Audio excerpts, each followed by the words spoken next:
चलिए भाई, अब फिर से हम अपनी उसी हिंदी यात्रा पे आ गए हैं और हम अपनी इसी हिंदी की कक्षा में फिर से मैं हाजिर हूँ। डॉक्टर लक्ष्मी शर्मा, आपकी हिंदी वाली मैम, जो कि हिंदी बाय लक्ष्मी मैम के चैनल पे मैं आपका स्वागत करती हूँ। मुझे उम्मीद है कि आप लोग जोशो खरोश के साथ अपने अध्ययन में लगे होंगे और हिंदी की यात्रा में कई दुविधाएं फंसती होंगी तो कहीं ना कहीं थोड़ा बहुत विचलित होते होंगे। ठीक है, तो आज बेटा हम लोग एक ऐसा अध्याय पढ़ने वाले हैं जो अक्सर उस पर बहुत सारी बातें होती हैं और बहुत संक्षिप्त में हमें उसे करा दिया जाता है, लेकिन उसके बहुत सारे रूप होते हैं जिसको जानने के लिए, जिसको पढ़ने के लिए हम तरह तरह की किताबें भी ढूंढते हैं। यानी क्रिया एक ऐसा अध्याय है जिसके बारे में जितनी बात की जाए उतना कम है। अगर संस्कृत साहित्य उठाया जाए तो संस्कृत का पूरा साहित्य क्रिया पे आधारित है। ठीक उसी तरह से अगर हम क्रिया के रूप को अगर पहचानते हैं और जानते हैं तो वाक्य शुद्धि जान सकते हैं, काल जान सकते हैं, वाच्य जान सकते हैं, बहुत सारे पक्ष जान सकते हैं। तो आज मैं क्रिया के बारे में बहुत सारी चीजें आपको बताऊंगी जो आप लोग नहीं जानते हैं। ठीक है, तो चलिए इस यात्रा को शुरू करते हैं। और जैसा आप देख रहे हैं कि हम लोग अपने इस यात्रा में आए दिन एक नए नए अध्याय को जोड़ते जा रहे हैं, चीजों को सीखते जा रहे हैं और चीजों को सीखेंगे तो ही हम आगे बढ़ेंगे, क्योंकि इस यात्रा में कहीं ना कहीं हमारी इस मेहनत का भार पूरी तरह से लगता है। और अगर हम बात करते हैं क्रिया चैप्टर की तो याद रखिएगा, क्रिया जो है वो अधिकतर किताबों में या अधिकतर जगह पूरी नहीं है, लेकिन हम आज बात करेंगे इसी पे। तो आज के अध्याय को हम देखते हैं।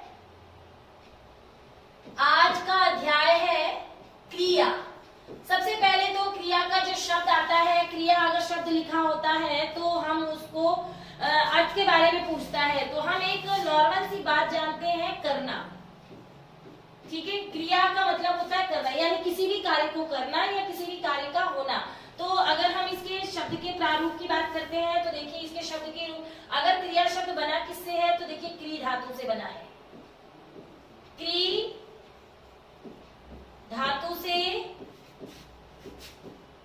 क्रिया शब्द का निर्माण, क्रिया शब्द का निर्माण होता है। ठीक है, ये जो क्रिया शब्द का निर्माण होता है वो क्री धातु से होता है। अच्छा, एक चीज और जान लीजिए कि क्रिया की परिभाषा और क्रिया के जो भेद और क्रिया के जो प्रारूप आप पढ़ते हैं वो मैच क्यों नहीं होते हैं, उसका रीजन मैं आपको बताती हूँ। जो आपने क्रिया की परिभाषा की बात की जाए तो किसी कार्य का होना या करना पाया जाए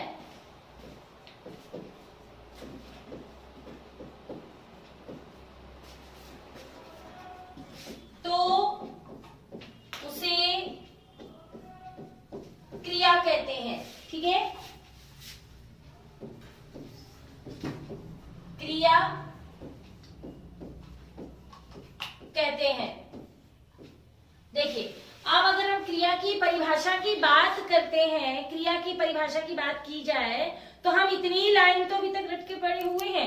अगर हम मोटी मोटी किताबें उठा लें, कोई अगर छोटी सी किताब उठा लें, कोई चैनल देख रहे हैं तो अक्सर हम लोग क्या करते हैं, ये लाइन हम लोग रट लेते हैं। लेकिन अकर्मक सकर्मक ना पहचानने का मतलब जानते हैं क्यों नहीं आता आपको? अकर्मक सकर्मक ना पहचानने का एक कारण होता है, इस परिभाषा के मर्म को आप नहीं समझ पाते हैं। ठीक है, किसी कार्य का होने का क्या मतलब है और किसी कार्य के करने का क्या मतलब है। तो पहले आपको ये पता होना चाहिए कि होना और करना क्या है।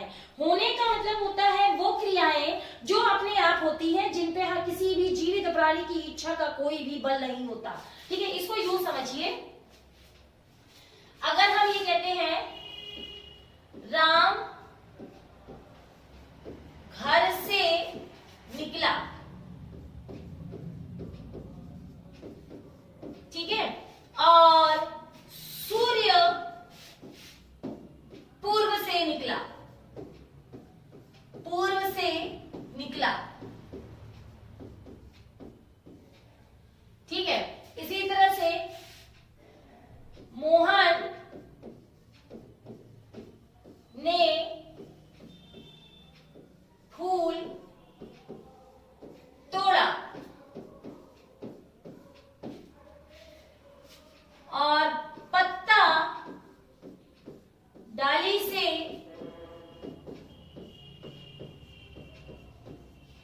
टूट गया। ठीक है, अब देखिए मैंने यहाँ पे 2 वाक्य दिए हैं और मतलब 4 वाक्य दिए हैं। 4 वाक्यों में 2 पार्टीशन मैंने आपको करके दिखाया है। ठीक है, ये क्रियाओं का करना है,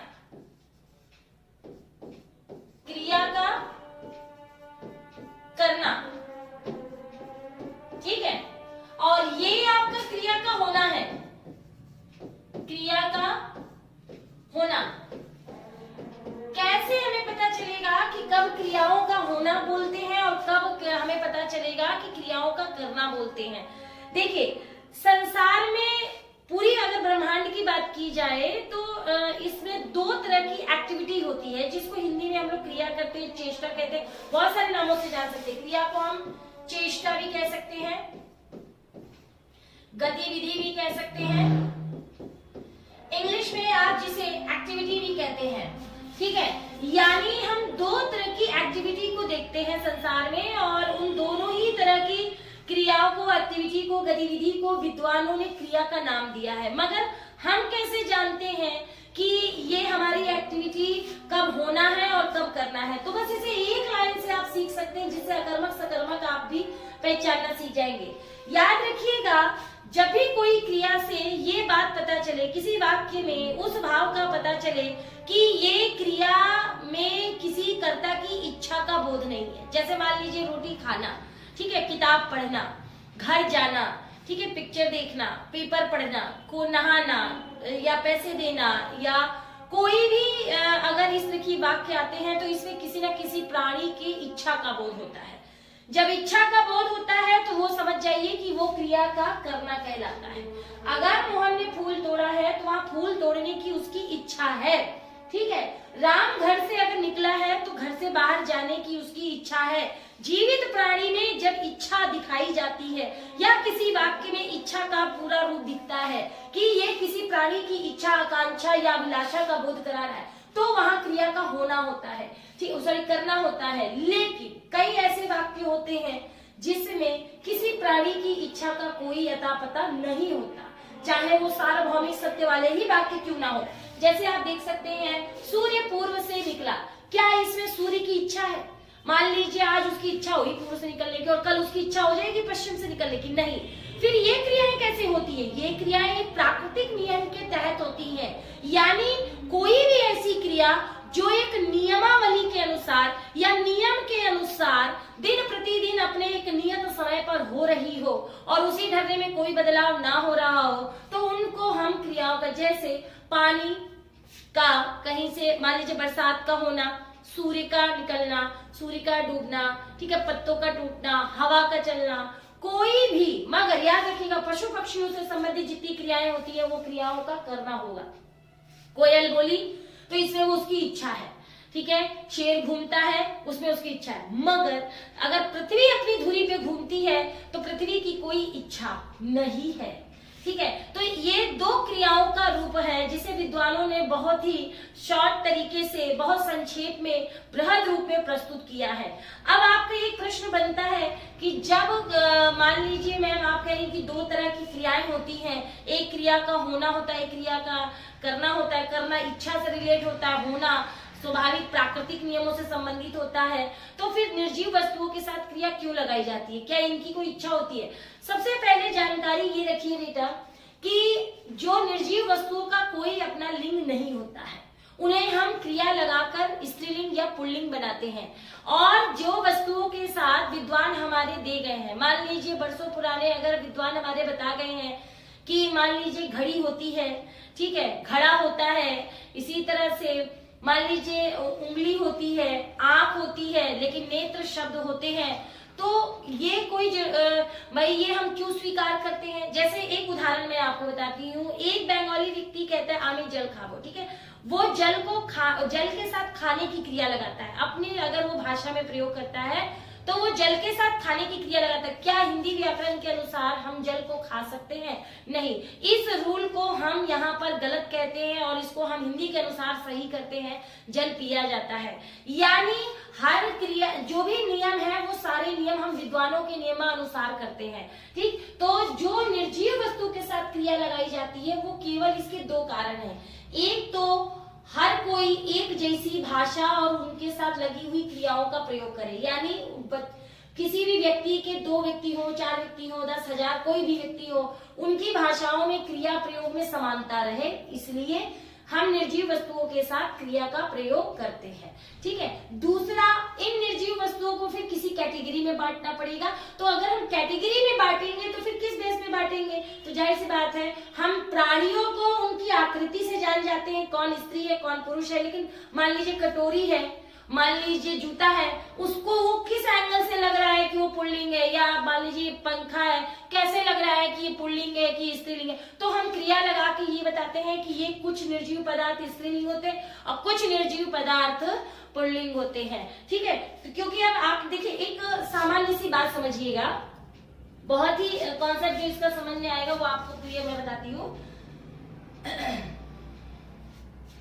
जैसे देखिए, अगर हम बात करते हैं सिंदूर की, अब यदि सिंदूर एक शब्द है और सिंदूर एक पदार्थ है, यानी कि अब बताइए वो कहाँ प्रयोग होता है? जाहिर सी बात है, ये एक पुल्लिंग शब्द है। कैसे पता? कैसे पता? ठीक है। इसमें पुरुष की कोई लक्षण है, या पुरुष इसे प्रयोग करते हैं, या पुरुष जाति का कहीं बोध हो रहा है? नहीं। फिर इसमें पुल्लिंग इसको क्यों बोला गया? तो याद रखिएगा, हमको विद्वानों ने ये बात बताई कि उनकी लिखे हुए पुस्तकों में जो नियम दिए हैं कि जो सिंदूर है वो पुल्लिंग है। बोलने में, प्रयोग करने में जो शब्द हमको पुल्लिंग जैसे लगते हैं वो पुल्लिंग डाल देते हैं, जो हमको स्त्रीलिंग जैसे लगते हैं निर्जीव वस्तु के, वो स्त्रीलिंग में डाल देते हैं। जैसे मूंछ, ठीक है, ये स्त्रीलिंग है। अब आप देखिए, दोनों ही चीजें आप अच्छे से देखिए। ये प्रयोग कौन करती है? ज्यादातर स्त्रियां करती हैं। ठीक है, स्त्रियां प्रयोग करती हैं।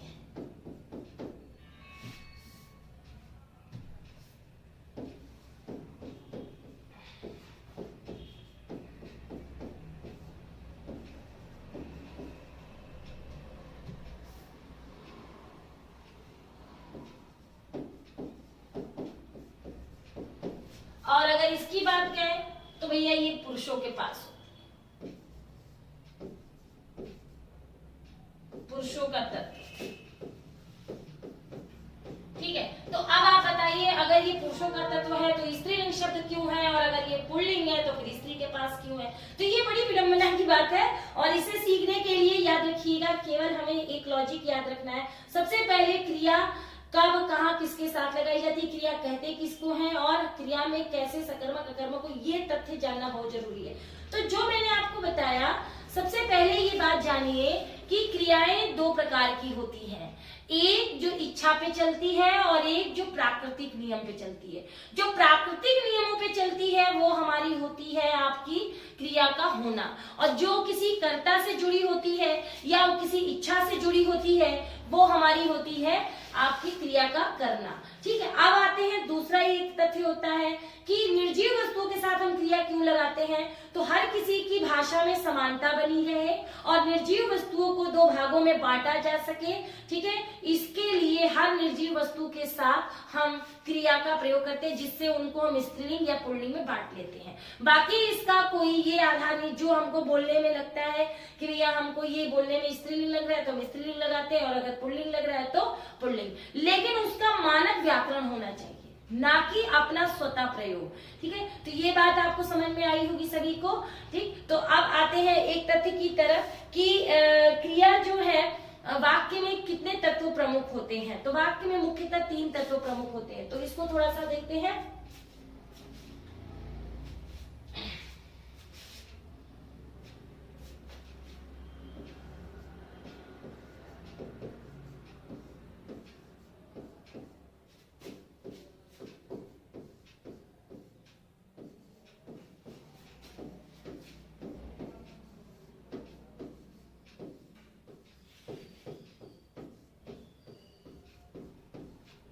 ठीक है। 3 तत्व प्रमुख होते हैं और सबको मालूम है, सबसे पहली होती है हमारी कर्ता, ठीक, दूसरा हमारा कर्म, और तीसरी हमारी क्रिया। क्रिया मैंने पहले आपको बताई, क्रिया का मतलब होता है किसी भी कार्य का होना या करना, वो क्रिया है, यानी प्राकृतिक नियमों और सजीव प्राणी की तरह। अच्छा, आप कर्ता किसको कहते हैं, ये भी बहुत बड़ी बात है। मान लीजिए कि राम गाता है, बंदर नाचता है, हाथी गन्ना खाता है, ये सब तो करता है। अगर हम ये कह दें कि पंखा चलता है, दूध उबलता है, गेहूं पिसा जाता है, तो क्या ये भी करता है? नहीं। मैंने आपको अभी बताया कि अगर हमें क्रिया शब्द से किसी जीवित प्राणी का बोध हो तो वही कर्ता होता है। निर्जीव वस्तु कभी भी कर्ता नहीं बन सकता। कर्म बन सकता है, क्रिया का साधन बन सकता है, क्रिया का आधार बन सकता है, क्रिया का उद्देश्य बन सकता है, लेकिन कर्ता कभी नहीं बन सकता। एक कलम कभी भी कर्ता, लेकिन एक राम कर्ता भी बन सकता है और एक कर्म भी बन सकता है। जैसे अगर हमने कहा राम मारता है, ठीक है, ये प्राणी है और ये कर्ता भी है, मगर यही राम मोहन राम को मारता है, राम को मारता है। अब देखिए, ये तो हमारा कर्ता हो गया, ठीक है, और ये हमारा प्राणी तो है लेकिन कर्ता नहीं है, फिर ये हमारा कर्म है, यानी मारने का टारगेट है, ठीक है। तो हमने आपको क्या बताया कि जो कर्ता है वो कभी भी कोई निर्जीव वस्तु, जूता है, चूड़ी है, सूट है, शॉल है, कलम है, किताब है, बाल है, ये सब कभी भी कर्ता नहीं बन सकते, ठीक है। कर्ता के लिए हमारे किसी प्राणी का होना, सजीव प्राणी का होना बहुत ही जरूरी है। अगर वो सजीव प्राणी है तो ही वो कर्ता की श्रेणी में आ सकता है, ठीक है। लेकिन अब ये यानी कि जो कर्ता है वो हमारा कर्म भी बन सकता है, ठीक। एक सजीव प्राणी यानी प्राणी हमारा दो भागों में दिख सकता है, ठीक है, प्राणी। लेकिन कर्म जो है वो हमारा हमेशा निर्जीव रहता है, ठीक है। वो जो है, जो निर्जीव पदार्थ है वो कर्म बन सकते हैं, साधन बन सकते हैं, ठीक है। जो कर्म के रूप में आते हैं ज्यादातर वो क्या होते हैं, निर्जीव। आम है, पेपर है, घर है, मेला है, ठीक है, पानी है, गेहूं है, दूध है, आलू है। नॉर्मल सी चीजों को जब आप सीखते हैं तो आप देखते हैं कि ये सारी चीजें आपकी इसमें आती हैं। तो दो चीजें आपको अभी समझ में ये आई होंगी कि कब किसको क्रिया कहते हैं और क्रिया निर्जीव वस्तुओं के साथ क्रिया क्यों लगाते हैं, कौन कर्ता बन सकता है और कौन कर्म बन सकता है, ठीक है। तो अब ये बात आपको समझ में आ गई होगी कि कर्म हमारा कर्ता कभी नहीं बन सकता, यानी उसके साथ जो क्रिया लगती है केवल उसके लिंग का विभाजन करने के लिए लगती है, उसको श्रेणी में रखने के लिए लगती है, बाकी इसका कोई और आधार नहीं है, ठीक है। तो अब आते हैं कुछ चीजें और।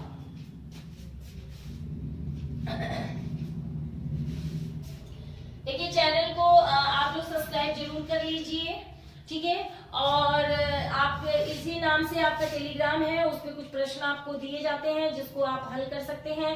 और ज्यादा से ज्यादा इसको लाइक और शेयर कीजिए ताकि आप हिंदी की कक्षाएं सुचारू रूप से प्राप्त कर पाए, ठीक है। तो इसको जरूर करिए। हिंदी बाय लक्ष्मी मैम की चैनल को सब्सक्राइब जरूर करना ना भूलिए, ठीक है। अब आते हैं हम लोग दो तीन चीजें और, ठीक है। क्रिया समझने के लिए हमको ये भी पता होना चाहिए कि क्रिया का उद्देश्य क्या है। क्रिया का उद्देश्य, ठीक है, क्रिया का जो उद्देश्य है उसी को हम कहते हैं कर्म। जाहिर सी बात है, अगर हम दिन रात चेष्टाएं करते हैं, खाना पीना, उठना, रोना, सोना, ठीक है, बोलना, हंसना, गाना बजाना, ये सब क्रियाएं अगर हम करते हैं तो इन क्रियाओं का कोई ना कोई एक टारगेट होता है, उस टारगेट को ही हम लोग व्याकरण की भाषा में कर्म कहते हैं, ठीक है। लेकिन बहुत सारे बच्चे पहचान नहीं पाते हैं। जैसे अगर आपसे मैं अभी पूछूं कि मोहन झूले से गिर गया, झूले से गिर गया, ठीक है। अगर मैंने ये पूछा कि इस वाक्य में कर्म क्या है, तो जाहिर सी बात है कई लोग तो बताएंगे ये मोहन करता है, ठीक है, गिरना क्रिया है और झूला कर्म है। ठीक है, लेकिन मैं आपको बताना चाहूंगी कि जो झूला है वो कर्म नहीं है।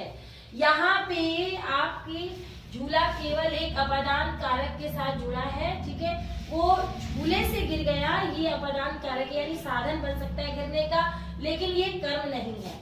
कर्म कब होगा? तो कर्म तब होगा जब इसके साथ कारक चिन्ह को छिपा या जुड़ा हो सकता है। ठीक है, यानी हमें आपको याद रखना, क्रिया को अगर पढ़ना है तो फिर हमें कारक को भी पढ़ना पड़ेगा, उसको साथ लेके चलेंगे। यानी जिन शब्दों के साथ को लगा होता है या छिपा होता है, ठीक है, या हम महसूस करते हैं, तो वो सारे शब्द कर्म की श्रेणी में आते हैं। कर्म की श्रेणी में आने के लिए कर्म का होना बहुत जरूरी है। मैं आपको एक वाक्य दिखाती हूँ जिसे आप अपने आप सिद्ध कर लेंगे।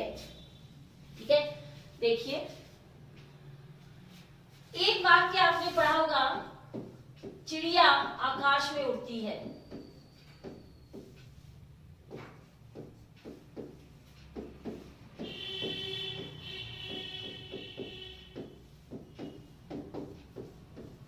ठीक है, चिड़िया आकाश में उड़ती है। और एक वाक्य आपने पढ़ा होगा, राम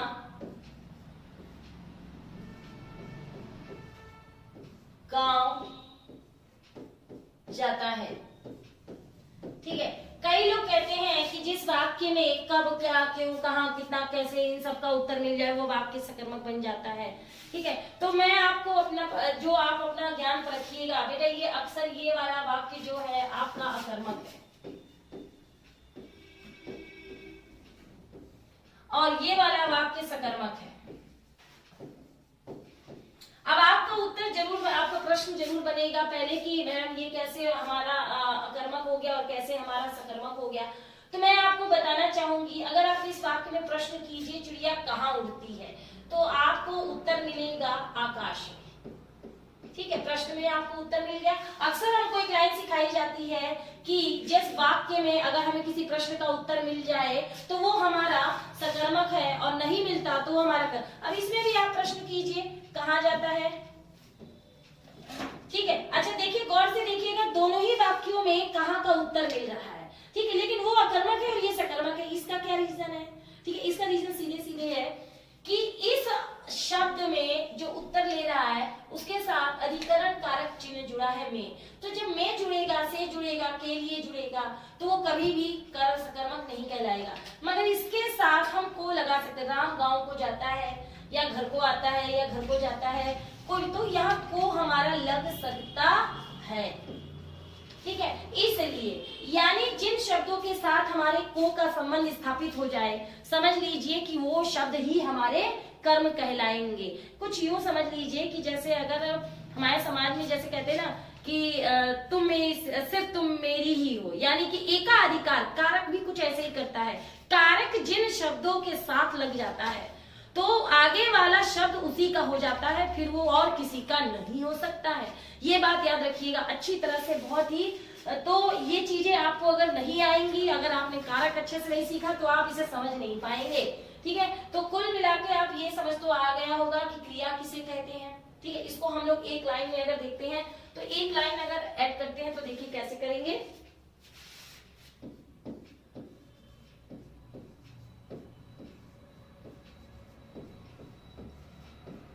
क्रिया का शाब्दिक अर्थ करना। ठीक, पहला पॉइंट, क्रिया शब्द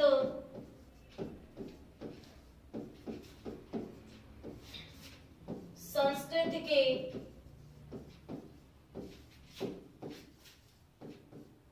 क्रिया धातु से बना है।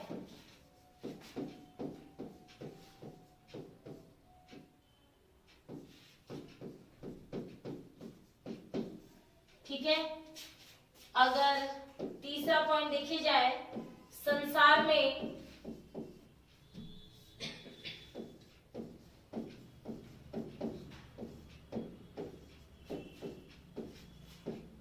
दो तरह की क्रियाएं होती हैं।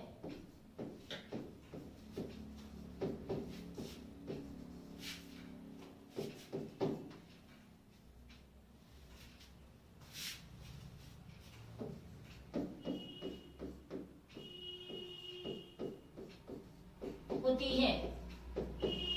ठीक है, फर्स्ट हमारी प्राकृतिक नियमों पे आधारित क्रिया।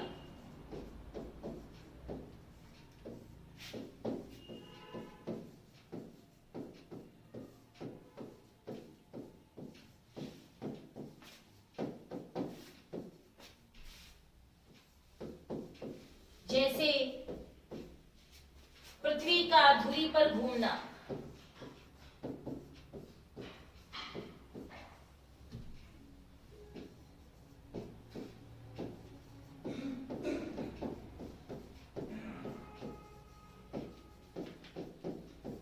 और दूसरा इच्छा पर आधारित, प्राणी की इच्छा पर आधारित क्रियाएं।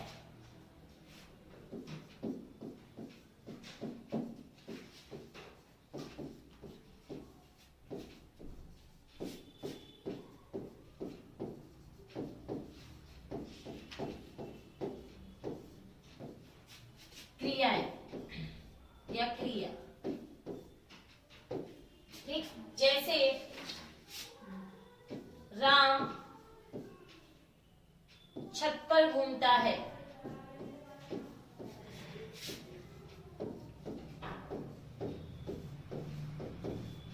ये देखिए, कुल मिला के आपको ये चीजें समझ में आई होंगी।